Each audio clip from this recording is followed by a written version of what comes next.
faith stories. My now wife Chelsea was like, "Hey, you're coming to church with me on Sunday," and I was like, "All right, I've been looking at the Bible. Let's do this." Fishing memories. When I first started, I was just fish, focus on the fish. And I see the kid catch a fish, I'm like, good job, perfect, awesome. And then he goes up there and I'm like, we're catching slot snook. And this kid's up here going, oh, the breeze. I'm like, this is exactly what it's about. Meaningful conversations. You have to stay in the Word. You have to have a good support system. You have to know what the end goal is. You have to know who God is. Positivity. This is the Faith and Fishing Podcast. Your hosts, Cam Steele. If your identity is you're an angler, whenever you're not doing well in the water, that's whenever you can't be content. And Robert Randall. And his timing is perfect. We might not always agree with it, and we might not always understand it at the moment. Bring you interviews with some amazing guests from the fishing community and discuss all things to do with fishing and their faith. Welcome to the family.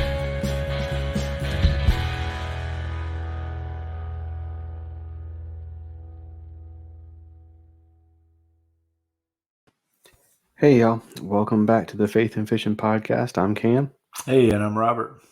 And we ended up taking a week off, so we should be well rested, at least as far as the podcast is concerned. I ended up going on a little vacation, and I gave Robert, I think, something like 22 hours of notice that I wasn't going to be able to record last week. So it was fun. It worked out. Excuse me. We were super busy, and it was a good week for you to be on vacation. And I just like, you know what, we'll just take a break for a week. So it was good. We got a pretty long stretch without missing a week. So good Easter break, and it was nice. We celebrated Easter and did some family things, and work has been busy, and baseball, softball, the whole 9 yards.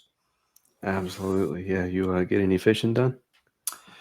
Let's see. I did some work pond fishing, and they're right up on the bank, caught some nice ones. But then the rain the last little bit, every 3 or 4 days we've been getting a pretty good rain, so that pond stays pretty blowed out. It just, a lot of water moves through those things, which is good for fishing because you can fish current most of the time, and it's just kind of like spillways that go from pond to pond. But other than the work ponds, no. That's all the fishing I've got to do. Maybe I'll get out this weekend. We'll have to see. I have to say, man, I am so jealous of the work pond. It makes for a fun lunch break. Yeah, for sure. I used to do I go to the little public park pond close to work whenever I got an off the clock lunch break. But I stay on the clock for my lunch break now, which means I can get called out at any time. But it also means that I get off an hour earlier than I would otherwise. So that's right. There's pros and cons to it. Yeah, we ended up going down to technically it was Franklinville, North Carolina. We stayed on Lake Ramseur, or Ramseur, however that is pronounced. Right. Franklinville is an interesting place. I don't have any intentions of going back. Okay. If there's any of our listeners from Franklinville, I'm sorry. I'm sure you're a lovely person, but that's not what I experienced in your town. But we went to the Aviation Museum on Thursday. Henry had a good time there. Did a little bit of hiking, and then Friday we went to the zoo. And if you're going to the Asheboro Zoo, Good Friday is not the day to go to the zoo. We ended up sharing the zoo with at the time that we asked on our way out. they said that they lost official count at almost 13,000 people. Wow. So Crazy. capacity is 15,000 people. So I'm glad that I wasn't an off-duty fire marshal or something with that information and be like, whoa, I wish you hadn't told me that. I'm gonna have to close down. But yeah, there were times where it did not feel crowded at all. And then there were other times where it was like at lunchtime we walked through like one of the big common areas with the restaurants and stuff, and it was insanity. Just so many people.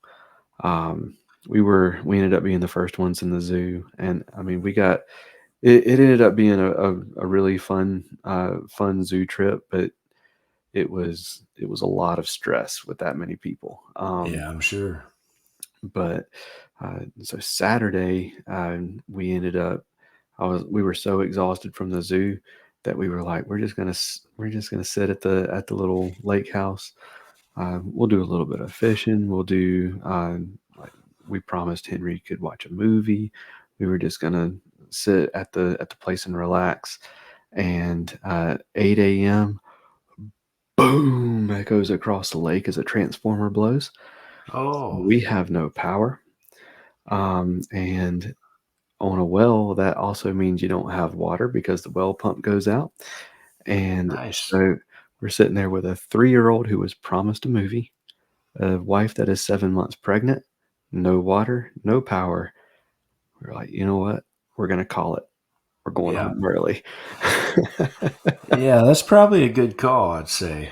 Yeah. On the lake, we were right at the dam, and we had just gotten those real big storms right before we went up, and the water was so muddy there was not going to be any chance of catching a fish. So we ended up I ended up getting Henry a new little fishing rod for that trip, because we had one that like he was never going to get the hang of casting it, because I could barely get the hang of casting it because it had no flex to it whatsoever. So I ended up telling him, we're going to go get you a new rod for this vacation. So he was dead set. He wanted a Buzz Lightyear rod. So we go to Bass Pro at the very tail end of the spring classic that they got. They're like wiped out of their kids' rods. They've got like one style that he was just not interested in. So I looked, and just a heads up, y'all, I'm on daddy duty. So if you end up hearing some little stuff, I've got the monitor in here with me. And Robert, I'm going to have you take over because he is awake and he needs me to head over there. So, all right, take over, buddy. All right, sounds good. Well, so while Cam does a little bit of daddy duty, I will kind of fill in. And it's been a couple weeks. There's been a ton of things happening in the fishing world. I don't know. We may get into some of that a little bit later. But it's a good time to, let's see here.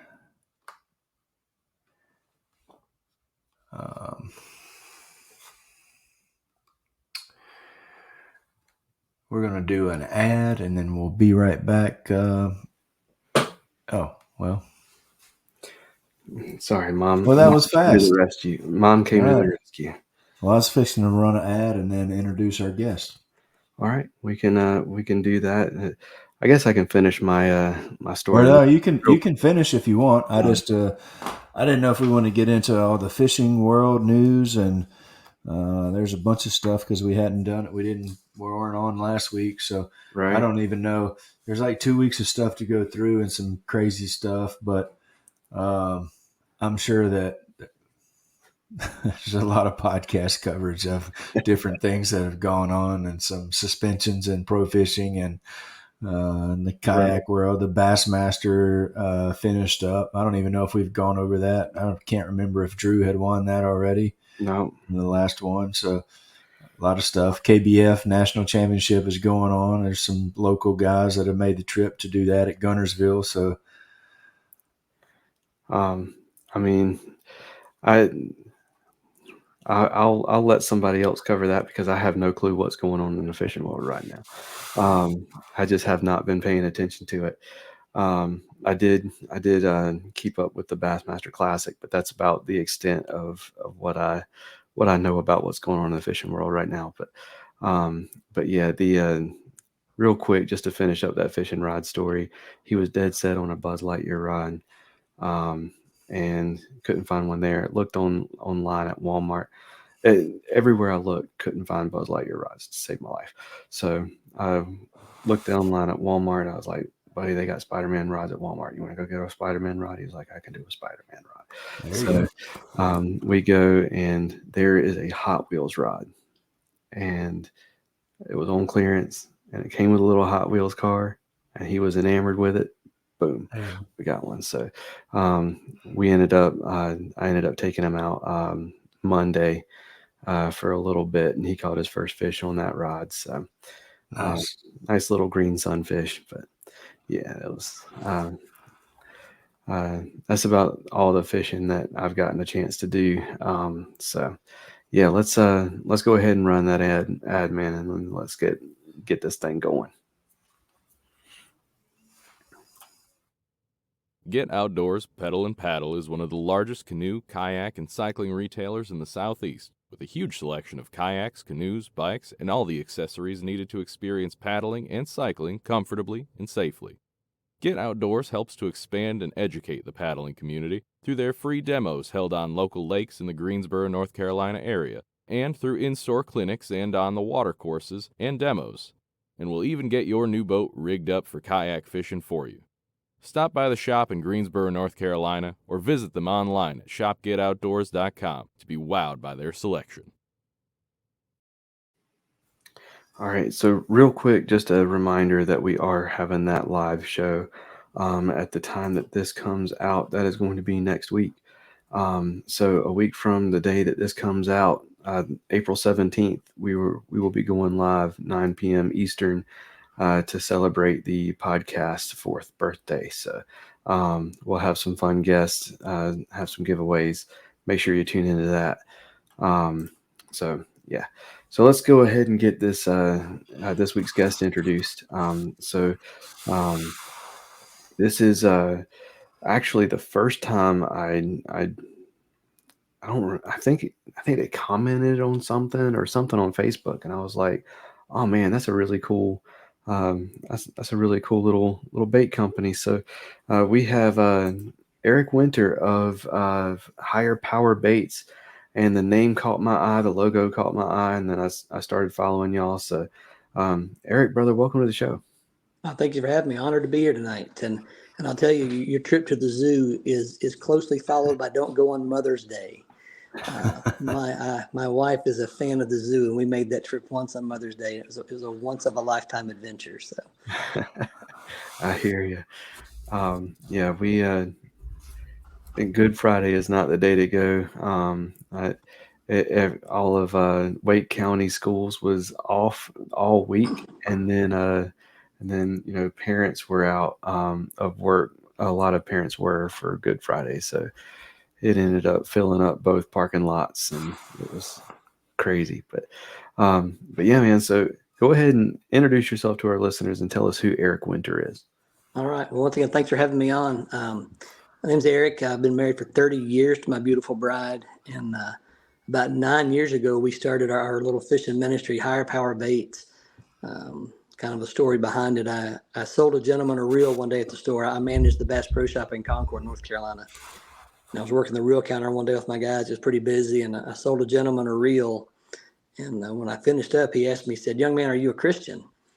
And we hadn't talked anything about God or religion. We talked about fishing. And I said, "Well, yes, sir, I am. But why do you ask?" And he's probably 10 years younger than I am. And he said, "Well, I could just tell by the way you acted that you were a Christian." He goes, "And I'm a pastor. And I'm going to have a wild game dinner at my church in a few weeks. And would you mind to come and speak?" And I said, "Speak about what?" And he said, "Fishing." I said, "Oh, yeah, I can talk about fishing. No problem."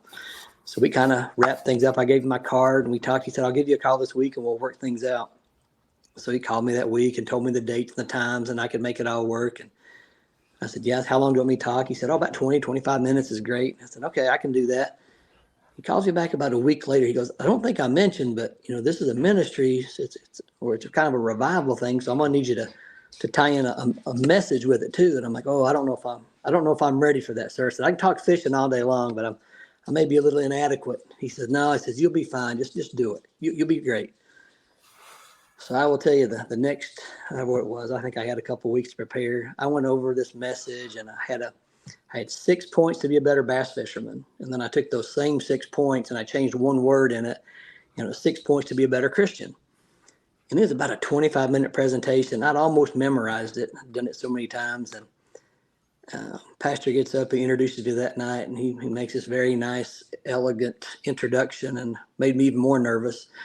And I went up there on stage. I set my iPad down on the pulpit, and I used a bunch of props. And I never looked at my iPad. I didn't follow anything on my script. 45 minutes later, I finished. And when I looked down, the pastor was looking at me a little funny. And the real speaker, they had a guy coming in after me who was a real speaker. He looked at me kind of funny. I thought, man, I've overstepped my bounds. I've done something I shouldn't have done. And into the night, everybody's leaving. And the pastor called he and I up front to have a little conversation with us. And the guy who followed me put his arm around me. He goes, brother, how many times have you done that? And I said, that's the first time ever. He goes, oh, no, man, really? How many times have you done it? I said, man, it's really the first time. I said, I was about to throw up the whole time. And he said, well, man, we couldn't tell. He said, I didn't want to follow you. And the pastor said, I think you've got a gift. He goes, you definitely love to fish and you love the Lord. So my challenge to you is to do something more. Well, long story short, next day we got up and we were visiting a church and the pastor kind of lost me. I was out in somewhere else thinking about the night before, really. And we get out of church and normally my wife and I go out to lunch. And I said, honey, can we go home and have lunch today? And she says, everything okay? I said, yeah, I just need to do something. So we go home and she's downstairs making some chicken salad. And I come up to my jig tying room and I tie a jig. And I'd been making my own jigs for a few years. And I took a Sharpie and I painted a cross on the head of the jig. And I go downstairs and I tell my wife about what had happened the night before. Because I didn't let her go with me that first night because I was so nervous. I didn't want her to be there, which was wrong, I guess. But showed her my idea of the cross and told the pastor to challenge me. And she said, hey, this is awesome, but let's make it even better. She said, you make the crosses. She says, and I'll hand paint a cross on the head of every one so it doesn't wash off. So here we are 9 years later, about 8,000 jigs later. Higher Power Baits is going and growing. And man, we've got states. We've got jigs and we've had them in Canada, South America. I don't know how many states. We're in a lot of states, but just our little Facebook page and just growing by faith and people fishing our jigs and sharing our message. So that's who we are and what we are. That's awesome. So from a fishing standpoint, let's talk about the jigs. Yes, sir. What kind of jigs are you tying? I'm not really a jig guy, so what? We got to fix that. Yeah, I love a bladed jig. I'm starting to get there on a swim jig, but a flipping jig, I just haven't figured it out yet. So, but yeah. So what kind of jigs are you making, and what kind of heads, all that good stuff? All right. So we got several different ones, and it's pretty cool. Like I started out pouring my own, and then it got to where I was doing so many, and just time is because I work I told you I manage the Bass Pro Shop in Concord, so we work a lot of hours. And one of the major jig manufacturers, Pours in the Country, found out what I was doing, and they actually sell to me now. So I'm buying my jigs poured, and they're actually a lot better jig than I was making out of my little do-it pot. And I just have to buy several hundred at a time from them. But we got several different heads. We've got Arky heads, we have Sparky heads, we have football heads, we have rock walkers, we have wood walkers, we have 3/8, half ounce, 3/4, go all the way down to a quarter if somebody wants those. We do swim jigs. We do a variation of a bladed jig. Cool thing about our jigs is we powder coat them all on a fluid bed, and then I bake them. You should lose the jig before you lose the paint on our jigs. They're pretty darn dependable. And then we thread tie everything, so you don't have to worry about your pants getting pulled down. They stay up, and they won't rot away in your tackle box. That rubber band won't rot. Cool thing too is we do 7 laps around. 7 is the number of completion in the Bible.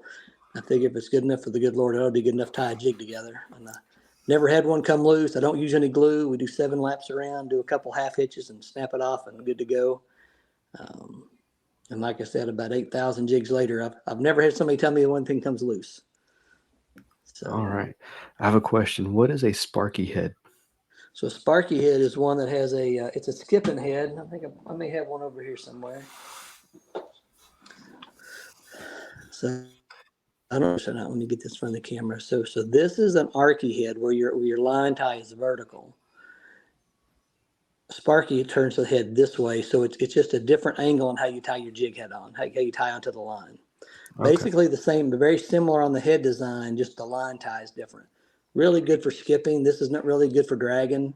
If you want a dragging jig, like if you're going between docks or on points, I'd recommend a football head or something like a rock walker head, which is this one here. Good for going through rocks and big bulky stuff.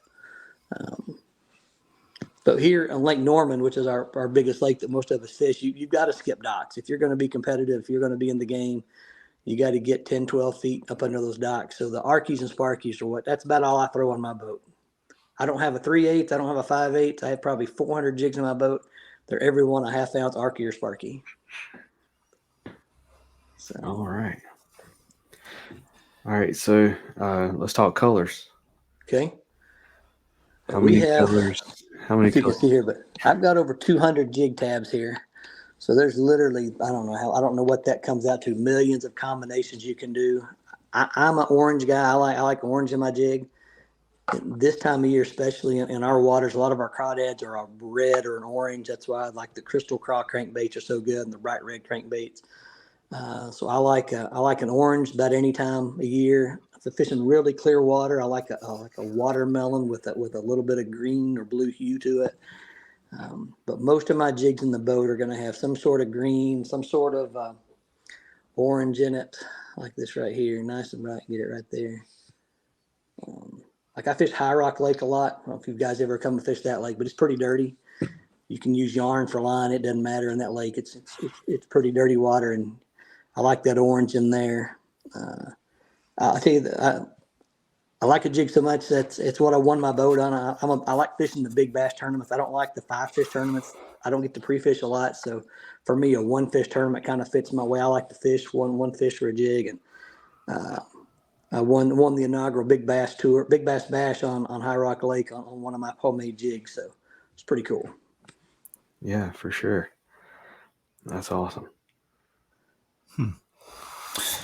Lake Norman. That's a that's a tough one. I've fished it a couple of times and did okay once, and then the other time not so good. Probably got lucky the time I did okay. But they're getting ready to have a big tournament. This will come out after it, but this weekend I think the Hobie's on Lake Norman Saturday and Sunday. I think that's this weekend. So you're going to have about 100 or so kayaks out there on Norman this weekend. So that'll be a good one. And then 2 weeks, not this weekend, but next weekend, the Big Bass Tours on Lake Norman, and there'll be 800 anglers in that one. And it's like $1,000 an hour, and then the big fish over 3 days wins a Nitro Z18. So there'll be 800 guys and gals out there slinging at them, trying to find that 1 7-pounder in the lake. So yeah, they're few and far between now, aren't they? But I'll tell you, I've been here for 18 years, and when I first started here, if you had an 8-pound, 9-pound bag at Lake Norman, you had a good chance of winning. If you're fishing a 40, 50 boat tournament, you probably get a check with 8 or 9 pounds. Now, if you got 9 pounds, you might as well float those in and beat the crowd at the ramp and go home, because it's taken 15, 17, 21, 22 in February to win. So those spotted bass there's a bunch of 4 and 5 pound spots in there now. It's a lot better fishery. It just doesn't fish to my likings because it's a spinning rod lake. A lot of guys, I mean, you go on somebody's boat and you look, and there'll be 4 spinning rods on the front of the boat. And if I've got 4 spinning rods on my boat, I've had a rough day. So they weren't doing what I wanted them to do. So. That sounds like me.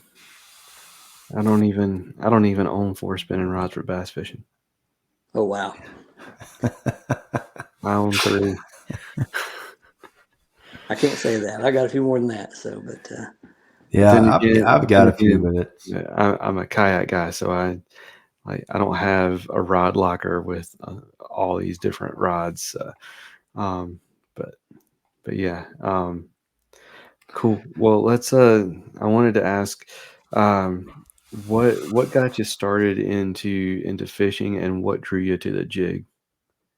So I grew up in East Tennessee on a farm, and kind of a split family. So my grandparents basically raised me, and wasn't a lot to do on the farm when you weren't working. So I learned how to fish, and there wasn't a neighbor's pond or neighbor's creek that was off limits to me. If I wasn't invited, I snuck in and caught everybody's fish and just got addicted to fishing. I loved being alone out there, just me and the fish and the good Lord, I guess. It was just a blessing. And then as I grew up and got a little older, I started my first career. I worked at Walmart, and one of my best friends who worked underneath me, he was a big bass fisherman, and he and I started bass fishing together, fished a few tournaments, and then I was just hooked, man, line and sinker. And then for years, I never fished a jig. I mean, I didn't own a jig for years and years. And since I took the job at Bass Pro Shop, my wife one winter bought me a jig mold and a pot. And she wanted me to get off the couch and quit watching fishing videos in the wintertime and do something. So she said, "Here's a hobby for you. You know, make some baits." And she didn't know what she bought me, but started making my own jigs and started fishing them. And then just, I'd rather fish a jig. That and a little top water is about my top 2 things. If you gave me a choice.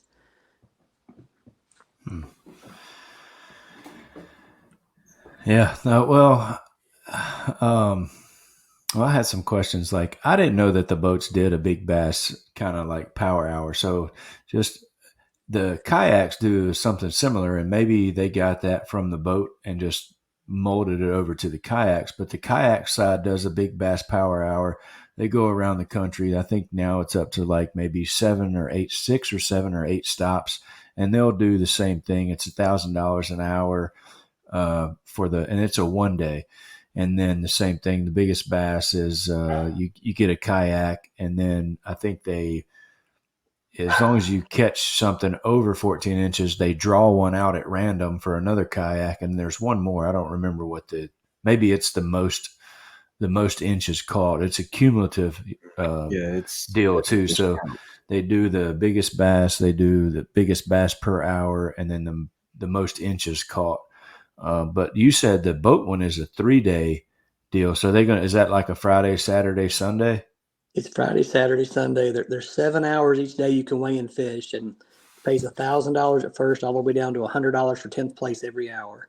So you got 21 hours. You could hypothetically win $1,000, and then over the 3 days, the largest one wins a Nitro Z18. Interesting. And they do those all over the country. They do them. I think there's 16 of them this year. There's one on Lake Norman. They go to Douglas in Tennessee. They go to Lake Murray after Lake Norman. They're at Table Rock Lake this weekend. So kind of wherever you are in the country, this thing comes around. It is sponsored by Bass Pro and several other folks in the fishing industry. But it's a well-run deal. They've been doing it for, 13 or 14 years now. Okay. So that sounds like they did that off of the boat side. So that's cool. And you said you were from East Tennessee. Where at in East Tennessee? A little town called Newport, Tennessee, near Douglas Lake and Cherokee. Yeah. Mm-hmm. Yep. Yeah. I went to school at Cookeville at Tennessee Tech. And so I went to East Tennessee State. So, okay. Yeah. I still got a farm there in Parrotsville, Tennessee, about 15 miles east of Newport. So awesome. Yeah, man. What brought you to North Carolina? Bass Pro Shop did. I was running a Walmart super center in Morristown, Tennessee, right on the lake. I live right off the lake there in Cherokee. And pretty cool story. I actually met Johnny Morris, the owner of Bass Pro Shop, at the Sevierville store during grand opening that day. And I was there with my wife and kids, and I told my wife, I said, that's Johnny Morris. I'm going to go say hi.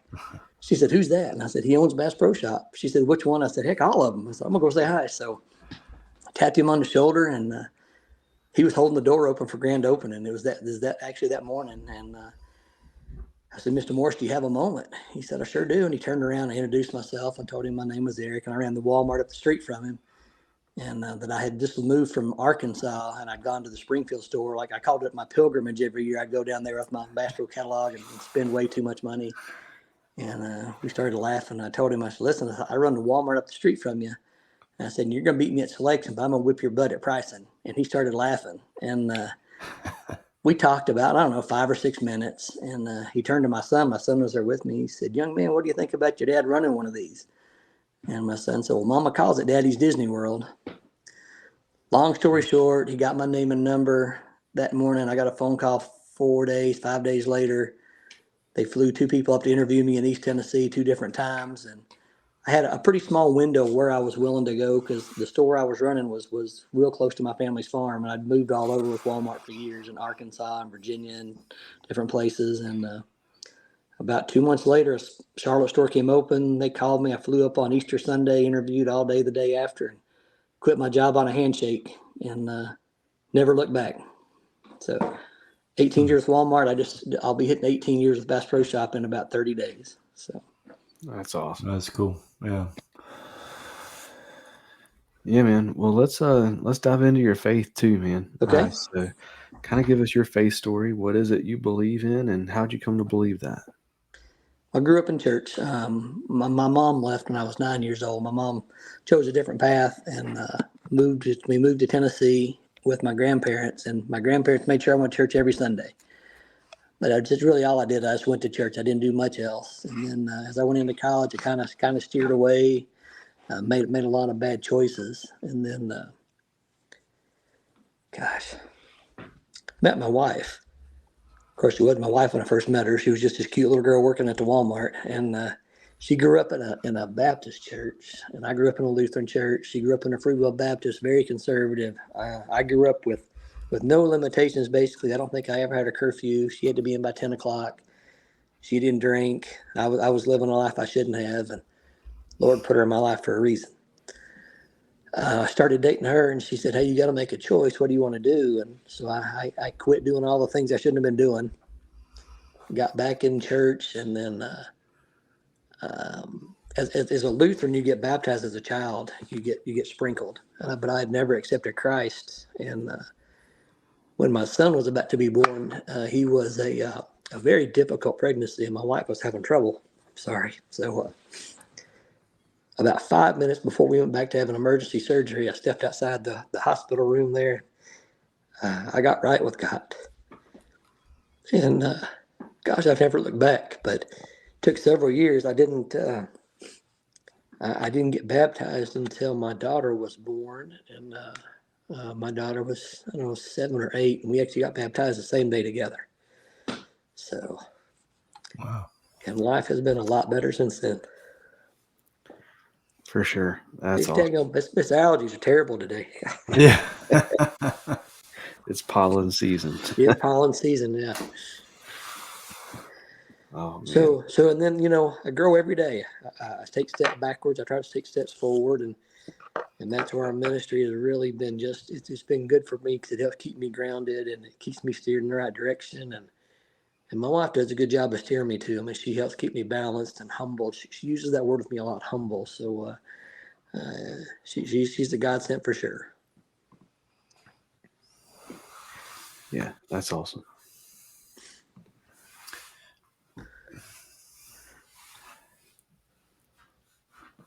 Robert, you keep going to your microphone like you're going to say something. So I'm like, no, it's just, the retail business. I worked in the restaurant business for about 17 or 18 years. So the whole service industry, restaurants, retail.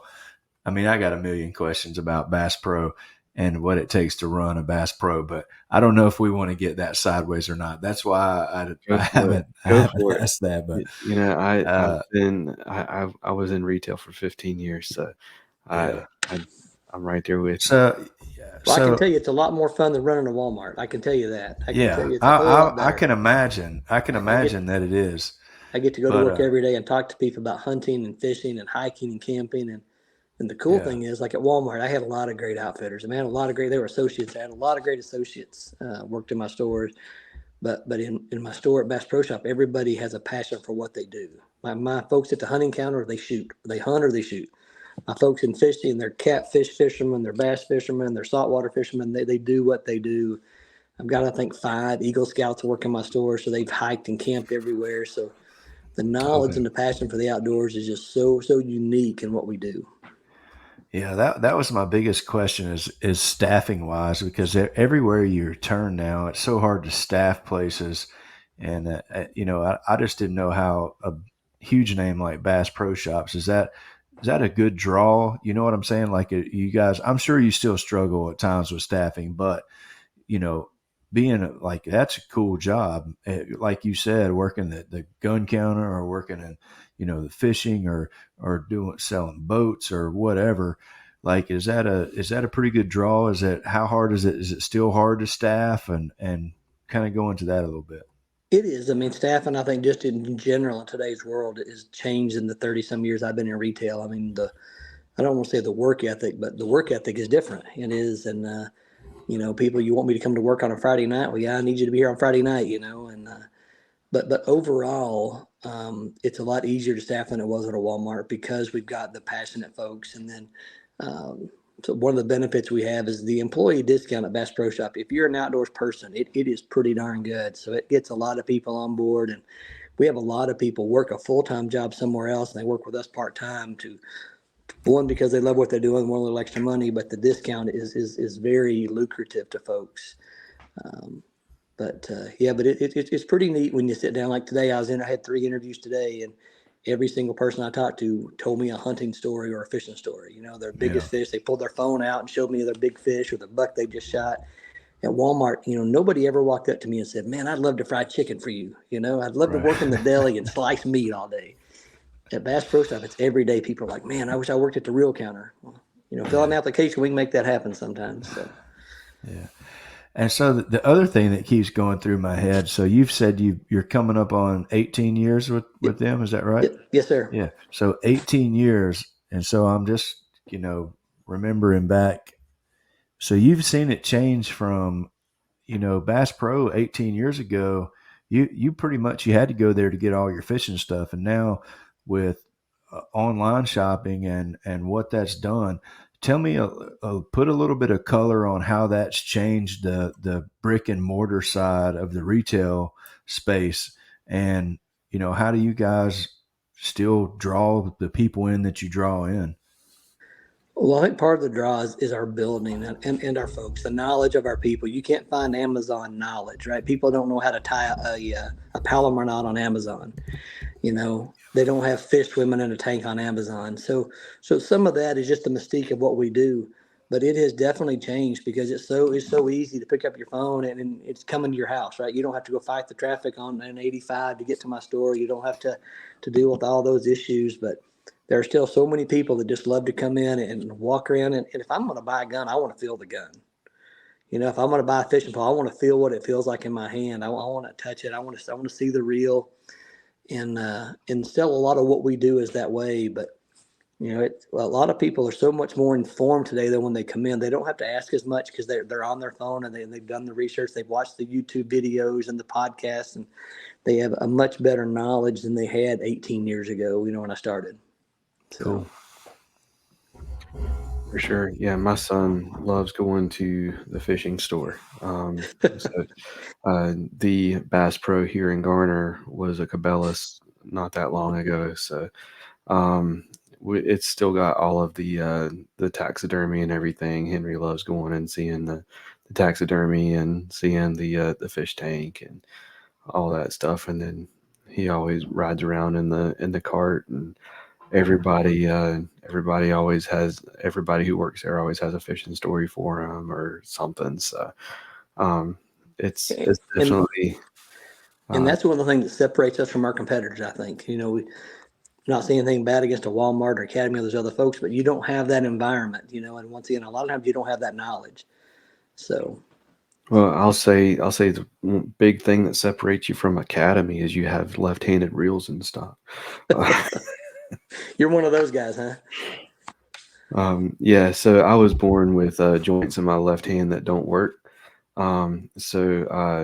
Growing up, I didn't use my left hand for anything, and it's very underdeveloped. And my right arm and hand is very overdeveloped. And so, like, walking a dog with my left hand is just out of the question. So I can do it all day long with my right hand, no problem. So my left hand is fine at reeling. So That's awesome. I Because have only left 1 out of 10 people fish left-handed. I'm left-handed, and I have to use a right-handed reel.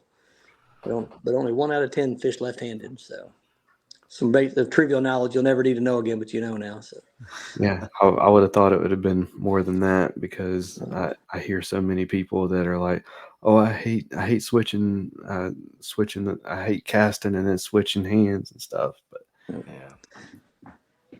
okay, I would not have guessed that it was 1 in 10.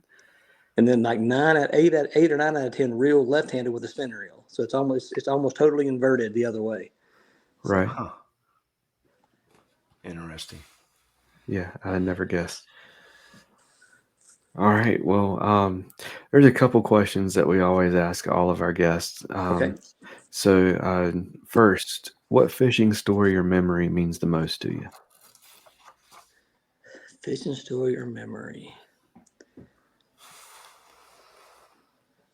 Probably one of my favorite memories was I got a chance to go to British Columbia, Canada, salmon fishing. And I was on the Skeena River. And I'm not a fly fisherman. I think it's beautiful. I think it's artistic. I'm just not that guy. I've got a fly rod. I can catch them on a fly rod. It's just not my juice. But I got to stand in the stream next to Johnny Morris when he was casting a fly rod. And it was almost like something out of a movie, just watching the majestic cast of it. And I remember I was just enamored just watching. I wasn't even fishing. I was just watching him fish. He didn't catch anything. He didn't catch a thing in that stream, but just watching how long of a cast and how fluid it was. It's something that when I close my eyes, I can just see it again and again and just appreciate the beauty of what that was. I mean, I've caught big fish. I've caught a lot of fish, but watching somebody else fish that time was probably one of my favorite memories of something outside of fishing with my kids and things like that. So That's awesome. Yeah. And then when you're out on the water, what kind of conversations are you having with your other people in the boat? I fish a lot by myself. So me and God, it's kind of I like to fish alone. I love to watch the sunrise come up by myself. I love to watch the sunset. And if I get to watch them both from my boat in the same day, I've had a really good day. Don't get a lot of those days where I see both the sunrise and sunset, but man, there's just something about coming up in the water. It's a good me and God time. But when I'm fishing in a boat with somebody, my wife is my tournament partner a lot of times, and we'll do a Bible study sometimes on the water. We'll play some music. She'll fish a little bit, but we just kind of talk about life. We catch up on the week, and then if I'm fishing with one of my buddies from back home in Tennessee, my best friend, he lives in East Tennessee. We do a lot of catching up, and I try to be a positive role model because some of the guys that I fish with maybe you don't have that relationship that I guess I shouldn't say that I want them to have, but they don't have the relationship with Christ that I think that they need. So I try to be a positive influence in that role, and that's kind of how when our jigs came to bat too, because it's on our jigs we say you need one, you feed one, you seed one. We sell them in packs of 3 for that very reason. You need one for yourself, you feed one to somebody that has a relationship with the Lord, and then you seed one to somebody who doesn't. Because if you're out there in the Lord, you can tell pretty quick where somebody is in their walk. And then I asked myself, did it work? And I'd been doing this for, I don't know, 5 or 6 months. And I fished a BFL as a co-angler. And I drew a young man out who I could tell in the first 5 or 6 minutes that he probably wasn't where he should be in his walk. And at the end of the day, I just tossed a few jigs in his cup holder, left them there on purpose. And he called me at work a few days later and he said, "Hey, boss man," he said, "you left some jigs in my boat." He said, "I'll bring those back to you next time I'm up at the Bass Pro." And I told him, I said, "Young man," I left those for you. I said, I make my own jigs and I left those for you. He goes, "Well, thank you. They look great." He goes, "But what's up with this cross on it?" So that's what I told him what it was, what our jig was and what our little ministry was. And he says, "Yeah," he said, "I don't know God." And I said, "Well, he knows you." I said, I said, "I'm not a pastor. I'm not a preacher, but I can put you with somebody if you got any questions." And I said, "But I can tell you," I said, "if you'll take the time to get to know him," I said, "you'll see a change in your life." Conversation, ended soon after that and didn't hear anything from him. And about 3 months later, I got a text on a Sunday morning. And it was the picture of a set of church doors. And the text said, "First time ever." And it was him going to church. So that kind of gave me affirmation at that point in time that what we were doing, whether it's one person we ever touch or we touch 1,000 people or 1,000,000 people, that we need to keep doing what we're doing. So Yeah, for sure. lead one, feed one, seed one. That's awesome. Heck yeah. All right, man. Well, it is time to jump into what's your favorite. So let's get started. All right. It's time for What's Your Favorite? Powered by Nakwa Adventure Gear. Power that fits in the palm of your hand.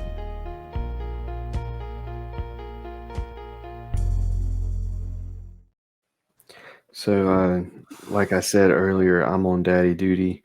And so I've got the monitor in with me, the baby monitor. And of course, it died right before we started. So what is charging the monitor right now? It is the power bank from Nakwa Adventure Gear. So even stuff at home, not only on the boat or kayak, but sometimes at home too. You need a little bit of power. So Nakwa.com, go check that out, and email info@nakwa.com. Let Heidi know that Faith and Fishing sent you, and see what kind of great things happen for you. All right, so Eric, let's get things started, man. What is your favorite scripture? I've got two really, I guess. First one's probably Proverbs 27:17. It's a very well known. As iron sharpens iron, so one person sharpens another. I think that as men, as in leaders in our homes, that we need to surround ourselves with people that make us better. I think a lot of times, the world it's got sideways because we don't have people that'll stand up and hold somebody accountable, hold your brother accountable. So Proverbs 27:17 is probably my favorite. My next is probably James 1:6, and it's got a little bit of a history to it with me, but it's but let him ask in faith, never wavering. For he that wavereth is like a wave in the sea.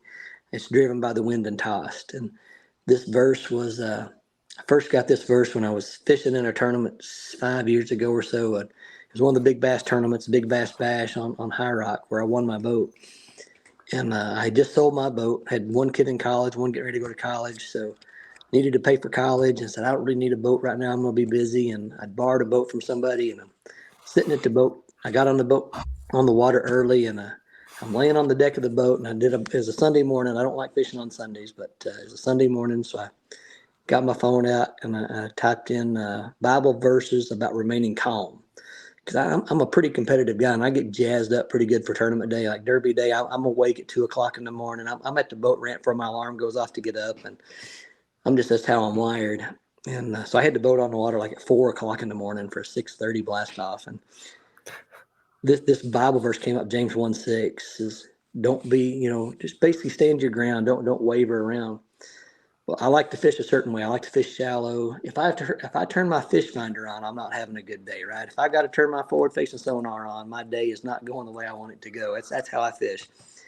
And I had like 15 rods out on the deck. I had 4 or 5 spinner rods, 8 or 9 bait casters, and got that Bible verse. I laid there for a minute. You know what? I'm going to fish how I want to fish. And I put everything up but 3 rods. I put a jig rod. I left 2 jig rods out and a crankbait out. So in this tournament, there's not a blast off. You can get on the water any time of day, and you just can't start fishing until you get a text. So it's a lot safer. You don't have the crazy people at the blast off. And I'm at where I want to start at 4:30 in the morning. I'm there at 5:30 in the morning. I'm there at 6:15. Another boat just pulled up across from me on a bridge, and we're having a conversation. We're just talking back and forth, shooting the bull before the tournament starts. About 5 minutes before fish time, a boat pulls between us, pulls in front of me, turns around and is facing me less than a cast away. And I looked at that guy I'd been talking to, and he shrugged his shoulder. I turned to this fella and I said, buddy, everything okay? He goes, yeah, I'm going to start fishing here. I'm like, bud, I've been here since 4:30 in the morning. He said, well, that's your problem, not mine. A lot of times that would have just spun me out, right? I'd have got upset. And I said, which way are you going? He said, I don't know. I said, well, you need to tell me because I'm going to go the other way. He said, I'm going to go down this bank. I said, all right. So I spun my boat around. Tournament, we got the text to start fishing. My second cast, I catch like a 3-pounder on a little crankbait. So my head was in the game.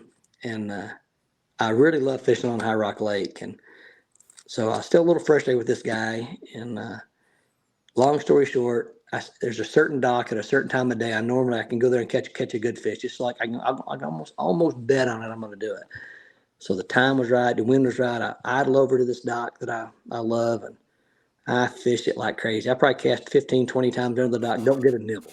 I'm like, oh, I'm not doing any good today. Well, about that time, the clouds kind of parted. It was windy, and the sun came out, and it literally shone across the other side of the lake on the bank. Some docks that I always fish. And I'm like, well, the wind's blowing on it. Maybe the good Lord's giving me a sign. So I idle over there, and I never fished the first dock. I always fished the second, third, fourth, and fifth dock. I said, well, I'm here. I might as well fish this dock. So I skipped my jig under that dock, the very first skip underneath a ladder, underneath the walkway. I see my line jump.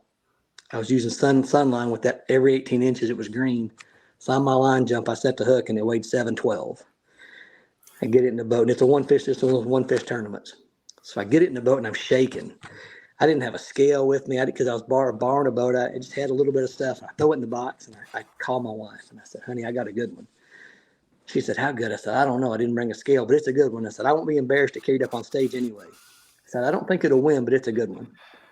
So long story short, I hang up with her, and I retie real quick, and I literally go, 30 feet, and there's a boat ramp between these two docks. I flip up on there. I set the rod under my arm, and I'm popping my fingers, and I see my line tick again.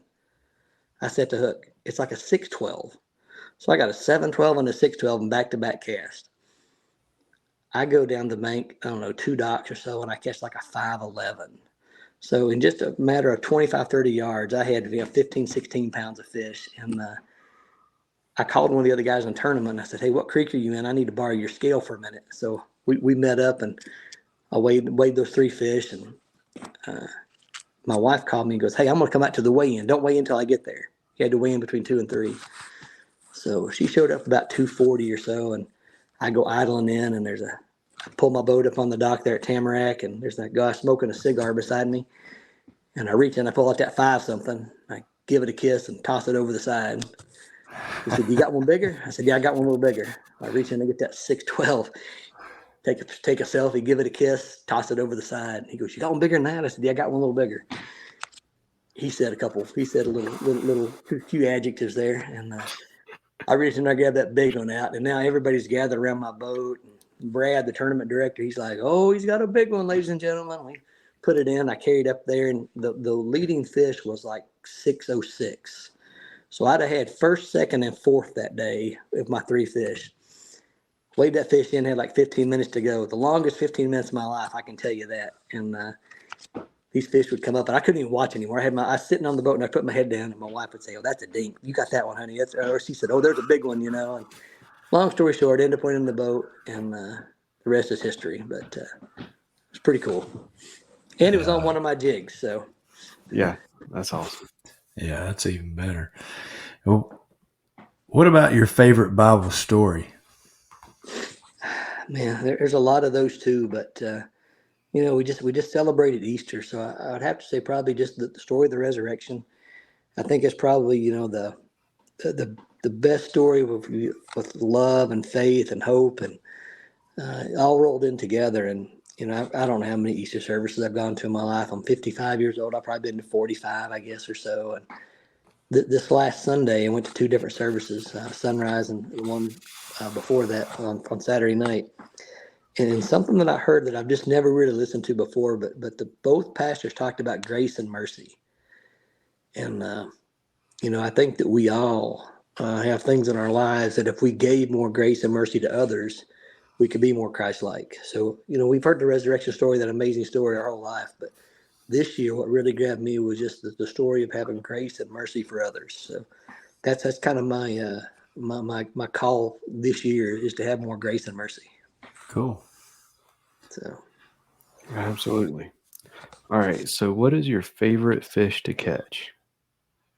it's got to be a largemouth bass. I mean, I grew up in East Tennessee, so smallies are good. I don't get many of them here. So, if I lived up in Michigan somewhere, I'd probably have to say that the smallmouth. But here, I mean, there's just something about that big old bucket mouth I like. And if you ever get a chance to go up into Canada and do some really good salmon fishing, I mean, that's That's a pretty cool thing too. Just don't get to do it often, but I caught a 32-pound chum salmon when I was up there, and that's probably one of the most fun fish I've ever caught. But man, my juices, my engine gets rolling pretty good when I'm bass fishing. So this is kind of along the same lines, but what about your favorite fish to fish for? To try to trick into biting. Well, I mean, I know it's kind of a questionable thing, but man, when they're on the bed and you got that one that's finicky, you got that one that's just not really wanting to do what you want her to do, and you finally get her to do it. I know you're trying to fool something with a brain the size of a pea, but it's I guess mine's much bigger at that moment in time. But man, when you finally get that one persistent fish that just wouldn't do it for you to finally eat, that's pretty cool. Yeah. A little moment of satisfaction. Absolutely. All right. So, what is your favorite fish to eat? Freshwater would have to be probably walleye, followed right behind with crappie, or crappie, I guess is the right term for me. But and then I really like flounder in saltwater. So Okay. For sure. Are you a fried fish guy, or you like it on the grill or baked, or does it matter? I'm from East Tennessee. We fry it all. We fry Twinkies in East Tennessee, so it's got to be fried. So let's see. What is it? It's my turn, isn't it? All right. What's your favorite fishing snack? when I take the time and I get Ritz crackers and put peanut butter on them. When you make them at the house, to me, that's my favorite snack. I've always got beef jerky and I got some of those little granola bars or whatever. But when I take the time and make me some Ritz crackers and peanut butter, that's a good snack on the water. That's the first time we've had Ritz crackers and peanut butter, but that's a solid one right there. Yeah. My dad and I would sit and like watch the game or something, and we'd each have a sleeve of the Ritz, and we'd have a jar of peanut butter there. I mean, it's a step up from a pack of crackers. There's no comparison for a pack of crackers making your own. It's a whole lot better. So, yeah, well, the difference is you get to use Jif or Skippy peanut butter and not have the whatever it is that they use. All right, so don't want you to give up too many secrets. No secret spots or GPS coordinates or anything. But what's your favorite body of water to fish? Lake Murray, South Carolina. Me and a bunch of buddies have taken vacations there for probably 20 some years. We go down a week, and we used to do it to get away from our wives, to be honest with you, when we were younger. And then we all got to take our kids with us, and that was just a great experience. And now we only go for half a week because we don't want to be away from our families as much. But man, Lake Murray I got so many memories and just some amazing fish, and I just like it. It's just rubbing it in, aren't they, Cam? It's rubbing it in with that Lake Murray. You don't like Murray? Oh, man. Well, I've only fished it one time. It's been about maybe 2 months ago. There was a big kayak tournament there, and I didn't do really well. So, yeah, but you know how it is when it's not a body of water that you fish a lot. And I only pre-fished for 2 days, and it's a big lake to try to cover and break down in just a couple of days. So, I'm sure that it's a great lake. I'm sure that I just need more practice at it. So I'm going to take some more trips down there. But I ended up fishing around Jura Island, and there were some people that went out of there that caught some fish, and actually figured some stuff out towards the end of the tournament. So if I'd have had some more days to pre-fish, I'm sure I would have done well. It was beautiful. We had a great time camping, and had a good time despite my poor showing. Jura Island, that's where most of the fishing I do is within sight of Jura Island. I can see it. Like I fished the Big Bass tour on that lake in 3 weeks, and I'll be able to see the bridge basically the entire day for 3 days. Yep. So yeah, I think it's a little extra. The sting is a little extra for Robert, because he knows that if he had just fished his strengths, he'd have done well the whole time he was there. But he decided to branch out and do something else. Yeah, I'm like you. I like to stay in some little stained, dirty water, and that was where I was at. Was way too clear for what I like to do. But one of those hindsight is 20/20 deals. Yeah, it's all good. Well, I've It's caught, all I've good. caught 25 pounds on that bridge 2 different times, 2 different days. Mhm. I've cranked that bridge for 8 hours, just gone back and forth like a parade, back and forth. But I've caught 25 pounds 2 different times on that bridge. So Yeah, if I'm there's fish struggling, there. I could Yep. get a little speed trap out and just beat it to death. I'll break 2 or 3 bills, but they'll eat that Crystal Cross speed trap to death right there. So There you go. There's some Lake Murray juice for everybody. Lake Murray juice. Yep. All right, so let's see. I already know the answer to this because you've already said it a few times, but favorite lure to throw? It's got to be a jig, and then but I'll tell you, mate, when they're eating a topwater bait like a buzz bait, a buzz frog, man, I just love watching it happen. But if I could only have one for the rest of my life, I'd fish a jig. So Okay. Yeah, for sure. And I had a feeling that was coming too, but you're right. You're right. There's like a buzz toad or oh, a buzz bait that blow up is just. I love fishing a popper. That's my comfort zone on the top water. But whenever like there's something about like because they're chasing that buzz toad and they're exploding on it, that's one of the best top water explosions that you can get is something like a buzz toad or a buzz bait. you guys ever fish Baden Lake? I have not. Yeah, I think I fished it once. So it gets a lot of grass in it in the summertime on the edges. You'll have pockets of grass on the edge, and you can throw that buzz frog across there, and it'll go up in the air, and it'll come down, it'll spin, it'll go up and down, and you'll see the reeds start moving while you're ringing, and that's just your hair stands up on the back of your neck and your arms. You know it's coming, and when it hits that next hole, they blow it up. It's an awesome sight. So Yeah, I I'll never get over being able to see the weight coming after my bait. yeah, It's all I can do. It's all I can do to keep a steady pace while I see that weight coming because I either want to like just stop it or like I get too excited and I speed up. But yeah, it's all I can do. All right. Let's see. I think last but not least, what is your favorite time of year to fish? yes. Best answer yet. That's awesome. January to July, it doesn't matter to me. I mean, springtime I think is everybody's probably favorite time just because the fish are doing what they do and they're easier to find. But once again, it's not always about catching for me. It's about getting outside. But it doesn't really matter if somebody wants to go in the middle of the day in August. Let's go. If you want to go in January, let's bundle up and go. Let's get out there and have some time. So That's awesome. All right, man. Well, we are going to go ahead and start wrapping things up. okay. What do you have coming up next for Eric and for Higher Power Baits?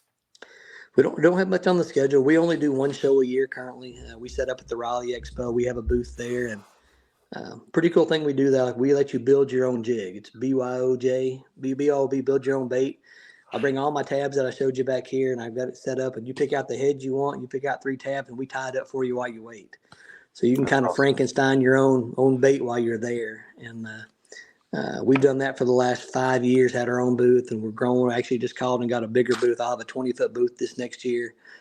We've got into apparel and some hats and things now. People have been asking, so really growing there. So next January, come out to the Raleigh Expo, but.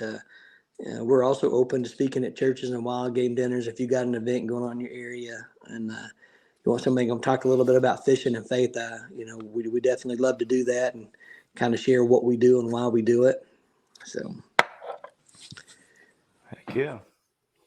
For sure. And go ahead and shout out your socials, website, anything like that. How do people find you? How do people order a 3-pack of what is it? What is it? Need one, feed one, seed one. yes, sir. So we're not real fancy. We don't have a website or anything yet. We just have a Facebook page, Higher Power Baits. We have an album on there with a lot of our more popular patterns. But the cool thing, and what most people do is they kind of tell me what they want. Hey, I want a jig with some red and some green and some blue, and I'll tie one up and send them a picture. And they say that's what I want, and we kind of custom make them for there. So I don't have thousands of jigs tied up. I've probably got 200 or 300 tied up, but most of what we do are kind of custom. And so they just sent us a note on Facebook through Messenger, kind of like how you guys reached out to me and just said, hey, I'd like to get some jigs. What do I do? And we start the conversation. And then I've got people that have ordered from us 6 or 7 years, and I know when he calls up. I've got one buddy named Jeremy from up your all's area, and he'll say, "Man, I need the juice. I know what the juice is." I tie him up some juice, and he's won a lot of money on that Maven Lake on the juice. So that's what we are. Higher Power Baits on Facebook. Look us up. Give us a like and follow. We try to post something every couple of days or so. Sometimes they're fishing related, sometimes they're inspiration, sometimes they're both, and just trying to grow a little bit every day. For sure. And I wanted to give you an open floor to shout out any sponsor supporters. Anybody you want to say thank you to, the floor is yours. I appreciate that. So, first of all, I got to thank Bass Pro Shop. They allow me, they know what I do on the side. I sell, fishing lures and things for a living, but they allow me to do this on the side because of my ministry. So to Johnny and everybody at Bass Pro Shop, I think that's awesome. True Timber Camo, they help me with my jerseys, and they help me work. They've give me some really good deals on the shirts and things that we sell at our event. Cash and Rods, I've been working with those folks out of your all's area up that way for a long time with Matt and his team up there. I fish mainly Cash and Rods. Big Bass Tour and the Big Bass Bash are some of those tournament trails I was telling you about. Big Bass Bash is up your all's way. Brad Staley's from up in Greensboro. And he's actually got a tournament on High Rock on the 20th and 21st, and it's for a boat. One fish on High Rock Lake wins you a boat then. And then my best friend's he's a lure maker. He makes all my crankbaits for me. I provide him with jigs. He provides me with crankbaits, but Tufts Hogs, and you can look them up on Facebook too. But they make his wife. He's not talented at all. This guy, he could lose a jig in a coffee cup, but his wife is super talented. She paints some good looking baits. So look up Huff's Hogs and check them out. Okay, for sure. And all right, man. We didn't even go down the Cash and Rods rabbit hole, so that just means we'll have to have you on another time. We both like Cash, and we both fished a lot of their rods. So that's a whole nother topic. Good people, great rods. So yeah, Matt's a good dude. Yeah, I was just in there Monday. They let they kind of put on a show building a rod for Henry. So that was pretty cool of them. They didn't have to let a 3-year-old back there to see what they were doing, but it was pretty awesome that they did that. Yeah, it's cool. Good deal. All right, man. Well, Eric, thank you so much for coming on the show. Like Robert said, we're going to have you back on. But yeah, we're excited for what you're doing, and keep up the good work, brother. Heck yeah. Thank you very much. Once again, thank you for having me on. It was an honor. Thank you, gentlemen. Thanks. All right. So, Robert, what'd you think? Oh yeah, it was good. I'm sure he's got a ton of stories. Just you can imagine running a Bass Pro and the people that are coming in and the events that he's gone to, being over the whole store. I'm sure there's trips every year. I'm sure that's probably what he was talking about seeing Johnny Morris fly fishing. That's probably one of their end of the year trips. Or if you hit a certain goal, you're going, we used to do those in the restaurant business. So right. I'm sure some of those trips are off the hook. So I'd like to hear his stories. And I'd also like to hear kind of what he talks about, when he does his speaking stuff. So yeah, I think that'd be interesting. It's a very intriguing guest on a lot of different levels. So I enjoyed it. Absolutely. All right, man. Well, you want to go ahead and close this out in prayer? I don't remember who did it last time. That's good. I got you. Sounds good. Dear Lord in heaven, thank you for this day. Thank you for allowing us to celebrate this past week. For what you did for us and dying on the cross, and then your resurrection allows us to be forgiven of our sins. Please let us, not only celebrate and remember that during the Easter week, but year round. And please keep that a top of mind awareness. Please watch over everybody who's on the water this week or whenever they're listening. please keep them safe and let them return to their families. And we just ask that you watch over us and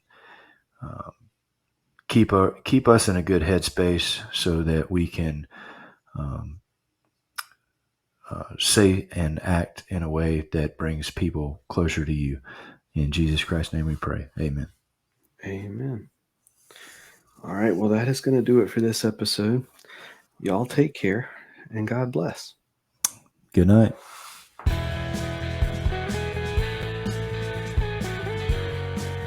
Thank you for listening to the Faith and Fishing podcast. Please consider supporting those that support us. Jades Jigs lead-free finesse tackle. Use promo code FNF10 at jadesjigs.com for 10% off. Save your outdoors. Stop losing your gear. Use promo code FNFP15. SaveYourOutdoors.com for 15% off. Omnia Fishing. Check out Premium, Premium Pro, and their Ambassador program. Use promo code FNF10 for 10% off at OmniaFishing.com. And if it's your first order, use promo code FNF15 for 15% instead. Mr. B Lure Company. High-quality handmade baits made right here in the U.S.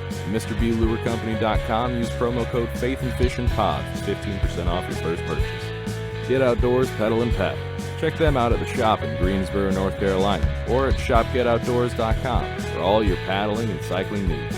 And Naqua Adventure Gear, lighting, power, and all the connectors at Naqua.com. Please rate, review, subscribe on whatever app you're listening on. That's going to do it for this episode. Y'all take care and God bless.